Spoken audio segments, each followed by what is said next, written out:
Cette semaine, sur le net, la consommation collaborative séduit de plus en plus d'internautes. Décryptage. Toute l'actualité de la semaine sur le net. Et la vidéo de la semaine.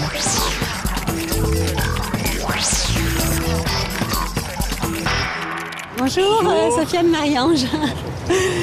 Alors, on va essayer de mettre les bagages. Marie-Ange fait le trajet Paris-Brest toutes les semaines, 6 heures de route qu'elle a décidé de partager avec d'autres. Elle est inscrite depuis 2 ans sur le site covoiturage.fr. Aujourd'hui, elle a trouvé 3 compagnons de route.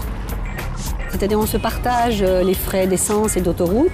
Ensuite, ça permet aussi de polluer beaucoup moins.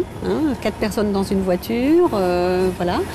Et également, on n'est pas seul à faire un trajet qui est assez long, donc ça permet de créer des contacts également. Le covoiturage n'est qu'un exemple des différents domaines où se développe la consommation collaborative, le fait de prêter, louer ou échanger des objets ou des lieux par le biais d'Internet, location de chambres chez le particulier, échange de maisons, partage de jardins ou même de bureaux. Les initiatives ne manquent pas. Marion Carrette a lancé Ziloc, un site de prêt d'électroménager entre particuliers.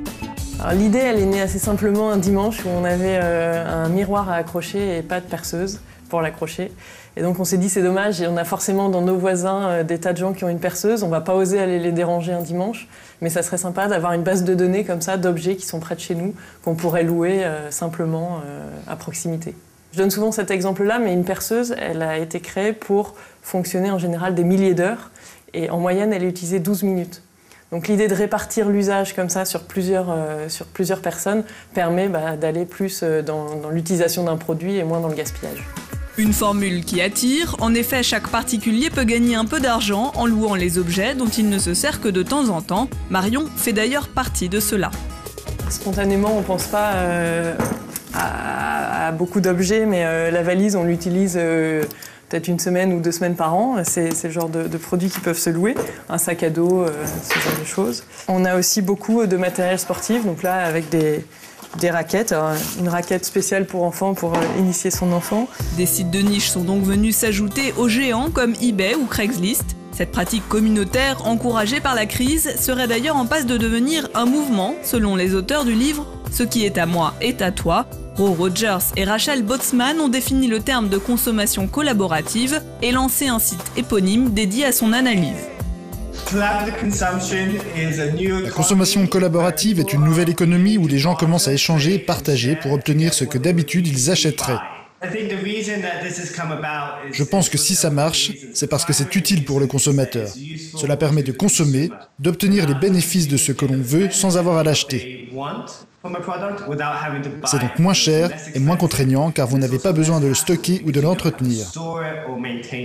Mais c'est aussi bon pour l'environnement. Cela nous encourage à acheter moins et donc à moins gaspiller. Selon Ro Rogers, une nouvelle économie serait née. Je pense que c'est une nouvelle économie. Et ce qui est bien, c'est que ça n'a à voir ni avec le capitalisme, ni avec le socialisme. Elle ne se base pas sur ses dogmes. Elle a sa propre identité, ses propres ingrédients. Elle peut donc convenir autant aux petites entreprises qu'aux grandes.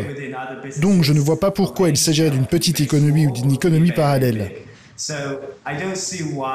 Je pense en fait que cela pourrait devenir une économie dominante dans le futur.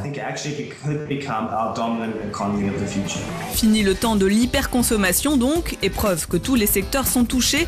La consommation collaborative s'applique désormais au domaine bancaire grâce à des systèmes de prêts entre particuliers. Une petite révolution est en marche.